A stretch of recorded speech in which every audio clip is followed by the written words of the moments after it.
प्रदेश काँग्रेसने सगळ्या डिव्हिजनमध्ये एक कमिटी केलेली आहे आणि आम्ही अमरावती डिव्हिजनमध्ये आहोत.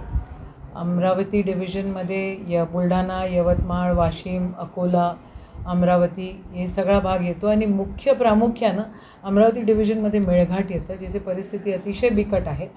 आज आम्ही यवतमाळला जातो आहे. तिथे काही ठिकाणी पाहणी पण आहे आणि काही मॅन क्रिएटेड म्हणजे मानवांनी क्रिएट केलेल्या अडचणी त्या ठिकाणी आलेल्या आहेत. तर त्याचंही निवारण कसं करता येईल हे आम्ही बघतो आहे.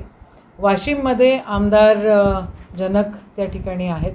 बुलढाणामध्ये आमदार येडके आणि आमदार धीरज लिंगाडेजी ते आहेत.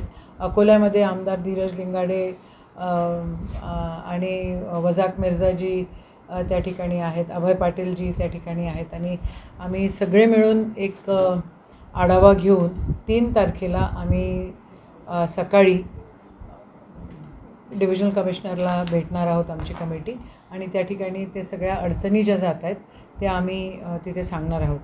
मूळ विषय असा आहे की सरकारकडे नियोजन नाही आहे.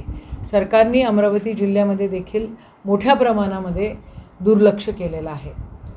तर ह्या सगळ्या गोष्टी आम्हाला नक्कीच उचलाव्या लागतील आणि ते आम्ही उचलतो आहे.